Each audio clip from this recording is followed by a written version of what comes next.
Hey, what's up, everyone? We're back. Game 2 of the NBA Finals happened last night. The Denver Nuggets versus the Miami Heat. And man, oh man, was this a game. Let me break it down for you quarter for quarter. Miami, baby.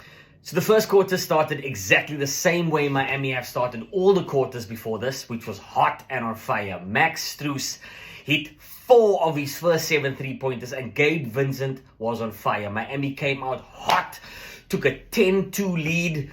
Denver called a timeout. Coach had to speak to them and say, listen, fellas, just chill and relax. We're getting beaten in all areas. They came back, made a nice little run, but Miami looked like a child that came to a test fully prepared for that exam. The big thing about Game 2 was the adjustments that we spoke about. And Spo, being the coach of Miami, one of the things that he does really well is make adjustments within a series. And the big decision that he made this time was starting Kevin Love ahead of Caleb Martin. Now, if you've been following the Miami Heat, Caleb Martin has pretty much been the second best, if not the best player for Miami in all of these series. So this must have been a massive decision, but they had to do this in order to counter the Aaron Gordon effect that Denver have. And man, oh man, did this work out beautifully for Miami. But of course, Denver had something to say about it. Even though the score was 21-10 at a time, Jokic was like, listen, let me just show these boys what I'm made of. Took control of the game, and they ended the quarter quite beautifully, actually with a 3-point lead, and Denver looking way more positive at the end of that quarter. But again, Miami started well. And halfway through the first quarter, Denver found their feet and were able to make this a game within the first quarter, leading the first quarter. The second quarter, this time, Denver came out with fire. Their defense was amazing. Jokic led from the front. They had a few steals. They had some big blocks. They put tremendous pressure under Miami and just forced it and started taking control of the game and pushed into an 8-point lead. Jokic started to take control. Denver went on a 22-3 run. And at this point, it started looking like, Miami started off well again. And this time, Denver had taken over. And it started to look really, really bleak. And Miami had to find something from who knows where. But Spo, Denver went on a 3-point run, hitting 6 from 7 threes. They just looked unbelievable. I think whatever the coach said to them at the end of the first quarter worked because Denver looked fire. Then the Murray show happened. Man, this bra came down, hit a 3, went back on defense, made a steal, ran all the way to the basket, had a dunk. It was an and one dunk with Strus hitting beside the head. Went back on defense, made another steal, came down and had to hit the most beautiful fadeaway jump against Adebayo. Crowd going nuts. 15-point lead, Denver in control. And I'm thinking, Miami, you need something. Jimmy, let's go. The Denver bench were amazing in the second quarter. Bruce Brown and Christian Brown, the roles that they played just coming off the bench and keeping the pressure. And this was when Murray was off. They played amazing basketball. And the way their team moves the ball, when they are on fire, they are a really, really hard team to beat. But Miami are the type of team that always come from behind, and no matter how much pressure they put on, the lead was actually cut down to 6 points at the end of the second quarter. Both teams looking tired. The altitude is starting to show. Man, the third quarter is going to be electric. Start of the third quarter, and Kevin Love instantly brings defense and instantly brings offense. Man, the adjustment that Spo made, it's so unbelievable to watch how one team can be so dominant. The opposing team makes one little change to counter what you do, and to see it have such a positive impact on a team is just beautiful to watch. Back and forth. This game had everything. Miami had a double-digit lead. Denver came back. Denver had a 15-point lead, and quickly, I'm talking about quickly, Miami Heat turned it on. Man, at this point in the game, this is midway through the third. The crowd is electric.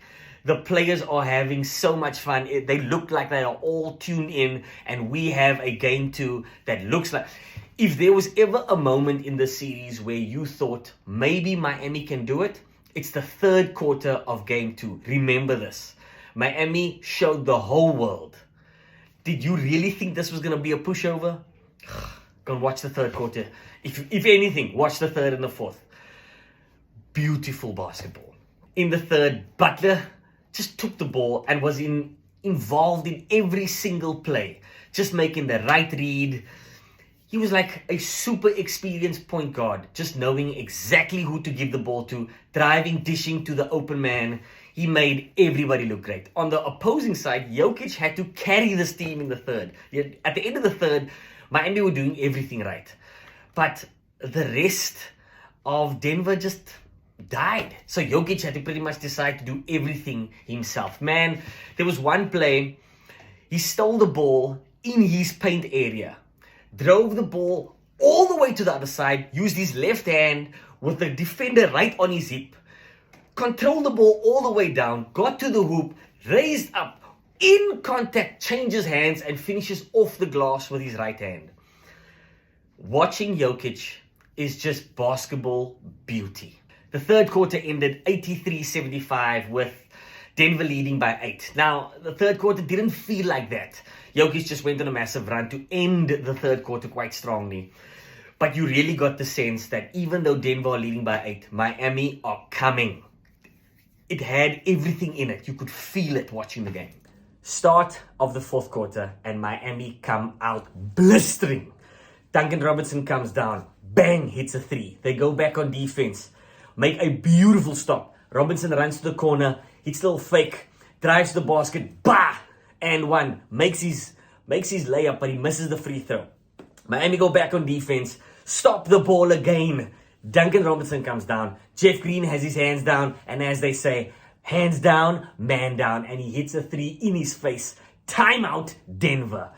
But you won't believe it. They come out of the timeout. Miami continue with the force. And Gabe Vincent hits a massive 3 to go in the lead.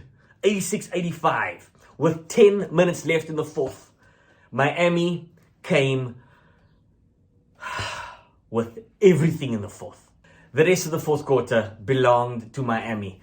In South Africa, we say they knocked their wind out. Every time Denver came back, Miami added pressure. Every time Jokic came down, Miami added pressure. They just kept piling it on. And it started to look like it was running away with Denver. There was even a point, I think Miami were leading by like 11 or 12 points. And they came back. Murray hit a huge three to make it a 6-point game. They made another big stop. Murray hit another 3 to make it a 3-point game. There was about 1 minute left. Miami slowed it down, kept the ball, made a really, really good few plays. And they finished the game. I could not believe it. Miami win game 2 by 3 points, tie the series 1-1, and now they go back to Miami for game 3 and game 4. Ladies and gentlemen, Miami might just pull off one of the greatest Cinderella comebacks of all time. They need 3 more games to win it. In case you don't know, they ended the season in 8th. They played the Milwaukee Bucks in the first round. The number 1 seed, the best team in the whole NBA, and they beat them. Then they played New York. Also, still the 8th seed. Had all the away games, beat New York in 6 games. Then they went to Boston and beat Boston in Game 7 in Boston. The entire league gave them no chance at the series. Most people said it's going to be 4-0.